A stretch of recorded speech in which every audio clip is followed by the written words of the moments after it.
రోజు మా కిచెన్లో మనం చూడబోతున్న రెసిపీ వచ్చి కొబ్బరి కారం ఫ్రెండ్స్. ఎంతో హైజీనిక్గా అలాగే ఎంతో రుచిగా ఉండే ఈ కొబ్బరి కారాన్ని కేవలం ఇంట్లో ఉండే కొన్ని ఇంగ్రీడియంట్స్తోనే ఈజీగా అలాగే ఎంతో హైజీనిక్గా పిల్లలు పెద్దలు అందరూ నచ్చి మెచ్చి తినేలాగా ఎలా తయారు చేసుకోవాలో ఈ వీడియోలోకి వెళ్ళి చూద్దామా. హాయ్ ఫ్రెండ్స్, నేను మీ దిల్లు. హలో ఫ్రెండ్స్, నేను మీ కరిష్మాని. Welcome to Dillu Karishma's kitchen. కొబ్బరి కారానికి కావలసిన పదార్థాలు: 1 కప్పు వరకు ఇక్కడ పచ్చి కొబ్బరిని తీసుకుని బ్యాక్ ఉండే బ్రౌన్ పార్ట్ని కట్ చేసి ఈ విధంగా సన్నగా ముక్కల్లాగా కట్ చేసి తీసుకోవాలి.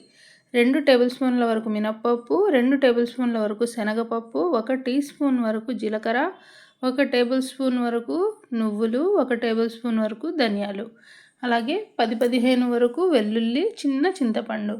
అలాగే ఫ్రెండ్స్, మనకి కొద్దిగా కలర్ రావడం కోసం మన కొబ్బరి కారానికి 2 కాశ్మీరీ రెడ్ చిల్లీ, అలాగే ఒక 8 వరకు నార్మల్ చిల్లీ. అలాగే మీరు తినే కారాన్ని బట్టి ఇక్కడ 10-15 వరకు మిర్చిని తీసుకుంటే సరిపోతుంది. అలాగే ఫ్రెండ్స్, రెసిపీ చేసుకుంటూ మరికొన్ని ఇంగ్రీడియంట్స్ని యాడ్ చేసుకుందాం. ఇప్పుడు తయారీ విధానాన్ని చూద్దాం. మన కొబ్బరి కారం తయారు చేసుకోవడం కోసం ముందుగా ఈ విధంగా ఒక ప్యాన్ని పెట్టుకోవాలి. ప్యాన్ అనేది హీట్ ఎక్కిన తర్వాత ముందుగా మనం తీసుకున్న శనగపప్పుని యాడ్ చేసుకోవాలి. అలాగే ఈ విధంగా మినప్పప్పుని కూడా యాడ్ చేసుకోవాలి. అలాగే ఫ్రెండ్స్, ఇక్కడ నా దగ్గర మినప్పప్పు ఉంది కాబట్టి నేను పొట్టు మినప్పప్పుని వాడుకుంటున్నాను. లేదంటే మీరు రెగ్యులర్గా ఇంట్లో వాడుకునే మినప గుళ్ళు ఉంటాయి కదా ఫ్రెండ్స్, ఆ మినప గుళ్ళని తీసుకుని కూడా ఈ విధంగా చేసుకోవచ్చు. మీడియం టు లో ఫ్లేమ్లో పెట్టుకొని పప్పులు అనేవి రంగు మారకుండా మంచిగా క్రిస్పీగా మంచి అరోమా వచ్చేలాగా వేయించుకోవాలి. మాడిపోయేలాగా కాదు ఫ్రెండ్స్, మాడకుండా జాగ్రత్తగా బాగా ఈ విధంగా వేయించుకోవాలి. ఇలా వేయించుకున్నాక మనం ముందుగా తీసుకున్న ధనియాలను కూడా యాడ్ చేసుకోవాలి. ఇలా ధనియాలను కూడా ఇందులోకి యాడ్ చేసుకుని ధనియాలు కూడా మంచి సువాసన వచ్చేలాగా వేయించుకోవాలి.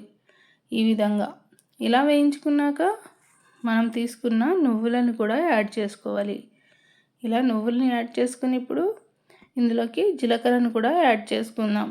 ఈ పప్పులు అనేవి కొద్దిగా వేగిన తర్వాతనే నువ్వులని జీలకర్రని యాడ్ చేసుకోవాలి. ఇలా లాస్ట్లో యాడ్ చేసుకుంటే సరిపోతుంది ఫ్రెండ్స్, ఎందుకంటే ఈ రెండు కూడా తొందరగానే వేగిపోతాయి. ఆ వేడికే చక్కగా వేగిపోతాయి ఫ్రెండ్స్. ఇలా బాగా వేగిపోయిన తర్వాత ఇప్పుడు వీటిని ఒక ప్లేట్లోకి కానీ చిన్న బౌల్లోకి కానీ వేసుకుని ఈ విధంగా చల్లారేలాగా పక్కన పెట్టుకుందాం. మళ్ళీ సేమ్ అదే ప్యాన్లోకి మనం ముందుగా తీసుకున్న మిర్చి ఉంది కదా ఫ్రెండ్స్, ఆ మిర్చిని వేసి వేయించుకోవాలి. కాబట్టి 1 టీ స్పూన్ అంత ఆయిల్ని తీసుకుని ఆయిల్లోకి ఈ విధంగా మనం ముందుగా తీసుకున్న మిర్చిని యాడ్ చేసుకోవాలి. అలాగే మరికొన్ని ఇంగ్రీడియంట్స్ అని చెప్పాను కదా ఫ్రెండ్స్, ఇందులోకి కొద్దిగా కరివేపాకును కూడా యాడ్ చేసుకోవాలి. ఇలా కరివేపాకును కూడా తీసుకుని మిర్చి అనేది కొద్దిగా రంగు మారేలాగా కరివేపాకు క్రిస్పీగా అయ్యేలాగా ఈ విధంగా వేయించుకోవాలి. ఈ విధంగా వేయించుకుని ఇప్పుడు మనం ముందుగా తీసుకున్న చిన్న చింతపండు ఉంది కదా, చింతపండును కూడా ఇందులో యాడ్ చేసుకోవాలి. చింతపండు కూడా ఈ ఆయిల్లో కొద్దిగా మెత్తబడేలాగా వేయించుకుంటే మనం గ్రైండ్ చేసుకునేటప్పుడు ఈజీగా అందులో కలిసిపోతుంది చింతపండు అనేది. ఈ విధంగా చింతపండు కూడా బాగా వేగింది కదా. ఇప్పుడు ఈ మిరపకాయలు, కరివేపాకు అవన్నీ కూడా సేమ్ మనం ముందుగా తీసుకున్నాం కదా, అవే పప్పుల్లోకి ఈ విధంగా తీసుకోవాలి. ఈ విధంగా తీసుకుని పూర్తిగా చల్లారేలాగా పక్కన పెట్టుకుందాం. పక్కన పెట్టుకుని నెక్స్ట్ ప్రాసెస్ అనేది చూద్దాం ఫ్రెండ్స్. మన కొబ్బరి కారం తయారు చేయడానికి నెక్స్ట్ ప్రాసెస్ ఏంటంటే, ఈ విధంగా ఒక చిన్న మిక్సీ జార్ని తీసుకుని అందులోకి మనం ముందుగా తీసుకున్న 1 కప్పు అంతా కొబ్బరి ముక్కలు ఉన్నాయి కదా, ఆ కొబ్బరి ముక్కల్ని యాడ్ చేసుకుని ఫైన్గా కొబ్బరి తురుములాగా అయ్యేలాగా గ్రైండ్ చేసి తీసుకోవాలి. ఈ విధంగా చూస్తున్నారు కదా, ఈ విధంగా గ్రైండ్ చేయాలి. మరి పైన్గా పేస్ట్ లాగా కాదు ఫ్రెండ్స్, తురుములాగా వచ్చేలాగా పల్సిస్తూ గ్రైండ్ చేయాలి. ఇలా గ్రైండ్ చేసుకున్న దాన్ని సేమ్ మళ్ళీ అదే ప్యాన్లోకి వేసి వేయించుకోవాలి. మన కొబ్బరి తురుముని వేయించుకోవడం కోసం ఒక 2 టేబుల్ స్పూన్ల ఆయిల్ని ఈ విధంగా యాడ్ చేసుకొని ఆయిల్ అనేది కొద్దిగా హీట్ ఎక్కనివ్వాలి. ఆయిల్ హీట్ ఎక్కిన తర్వాత మనం ముందుగా గ్రైండ్ చేసి పెట్టుకున్న కొబ్బరి తురుముని ఇందులోకి యాడ్ చేసుకోవాలి. ఈ విధంగా మొత్తం కొబ్బరి తురుముని యాడ్ చేసుకున్న తర్వాత కలుపుకుంటూ కొబ్బరి తురుము అనేది మంచి గోల్డెన్ కలర్లోకి వచ్చేలాగా వేయించాలి ఫ్రెండ్స్. నేనైతే పూర్తిగా ఇందులో ఉండే మాయిశ్చర్ అంతా తగ్గేలాగా వేయించుకున్నాను ఫ్రెండ్స్. ఎందుకంటే మనం చేసే ఈ కొబ్బరి కారం అనేది ఎక్కువ రోజులు నిల్వ ఉండాలి అంటే మనం ఈ స్టెప్ని జాగ్రత్తగా ఫాలో అవ్వాలి. కొబ్బరిలో తడి ఉంటుంది కదా, అది మొత్తం పోయేలాగా ఈ విధంగా వేయించుకుంటేనే ఎక్కువ రోజులు నిల్వ ఉంటుంది ఫ్రెండ్స్. ఫ్రెష్గా ఇలా బాగా వేయించుకున్న తర్వాత ఇప్పుడు స్టవ్ ఆఫ్ చేసుకొని చూస్తున్నారు కదా ఎంత మంచిగా వచ్చిందో. స్టవ్ ఆఫ్ చేసుకొని రెడీగా దీన్ని కూడా పక్కన పెట్టుకుని మళ్ళీ ఒక చిన్న మిక్సీ జార్ని ఈ విధంగా తీసుకోవాలి. ఈ విధంగా మిక్సీ జార్ని తీసుకొని మనం ముందుగా పప్పుల్ని వేయించి పెట్టాం కదా, పప్పులు మిర్చి అవన్నీ కూడా వాటన్నింటినీ ఈ మిక్సీ జార్లోకి యాడ్ చేసుకోవాలి. ఈ విధంగా వీడియోలో చూపిస్తున్న విధంగా మిక్సీ జార్లోకి ఈ విధంగా మొత్తం అన్నీ కూడా మిక్సీ జార్లోకి యాడ్ చేసుకోవాలి. ఇలా యాడ్ చేసుకున్న తర్వాత ఇప్పుడు ఇక్కడ మీరు జాగ్రత్తగా ఫాలో అవ్వాల్సింది ఏంటంటే పూర్తిగా పల్సిస్తూ పైన పౌడర్ లాగా అయ్యేలాగా ఈ విధంగా గ్రైండ్ చేసుకోవాలి. ఇలా గ్రైండ్ చేసుకున్న తర్వాత మనం ముందుగా తీసుకున్న వెల్లుల్లి ఉంది కదా, ఆ వెల్లుల్లిని వేసి ఒక్కసారి పల్సిచ్చి తీసుకుందాం. ఇప్పుడు ఇలా వెల్లుల్లిని తీసుకున్న తర్వాత పూర్తిగా ఫైన్గా గ్రైండ్ చేయాల్సిన అవసరం లేదు ఫ్రెండ్స్. కొద్దిగా పల్సిస్తే ఈ విధంగా సరిపోతుంది. ఇలా గ్రైండ్ చేసుకున్న దాన్ని ఇప్పుడు మన కొబ్బరిలోకి యాడ్ చేసుకుందాం. మనం ముందుగా కొబ్బరి తురుముని రెడీ చేసి పెట్టుకున్నాం కదా, అంటే వేయించి పెట్టుకున్నాం కదా, చూస్తున్నారు కదా. నేను కొబ్బరిలో ఉండే మాయిశ్చర్ అంతా పూర్తిగా తగ్గి బాగా డ్రైగా అయ్యేలాగా వేయించుకున్నాను ఫ్రెండ్స్. ఇలా వేయించుకుంటేనే రుచితో పాటు నిలువ కూడా ఎక్కువ రోజులు ఉంటుంది.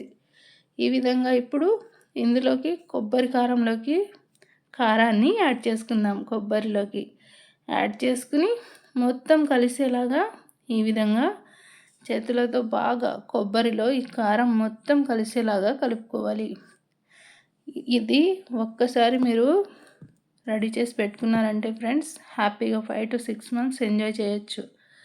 ఈ విధంగా కొబ్బరిలో కారం మొత్తం కలుపుకొని రెడీగా పక్కన పెట్టుకుని మళ్ళీ సేమ్ అదే ఫ్యాన్లోకి ఒక 2 టేబుల్ స్పూన్ల ఆయిల్ని ఈ విధంగా తీసుకుని హీట్ చేసుకోవాలి.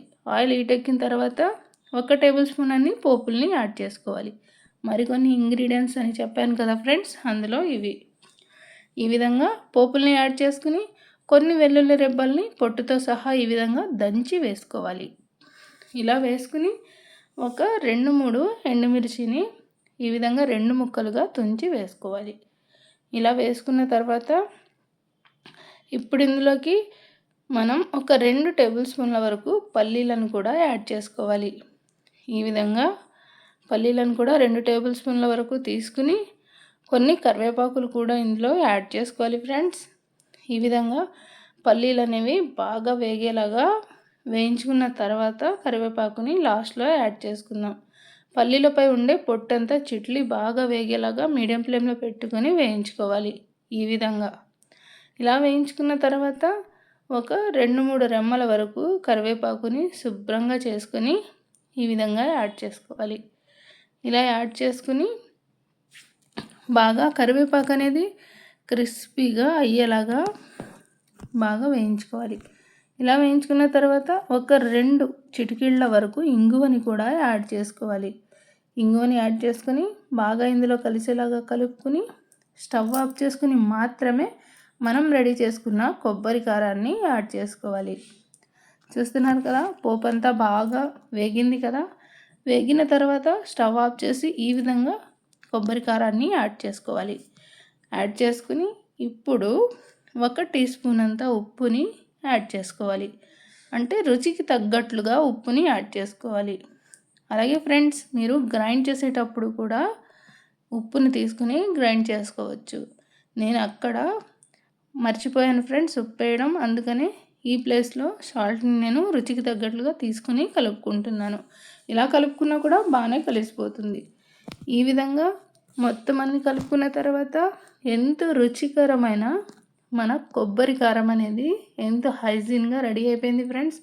ఇలా రెడీ అయిన కొబ్బరి కారాన్ని అన్నంలోకి ఒక్క స్పూన్ వేసుకొని వేడి వేడి అన్నంలోకి కొద్దిగా నెయ్యి వేసుకుని తిన్నామంటే ఫ్రెండ్స్, అబ్బా అమృతమే.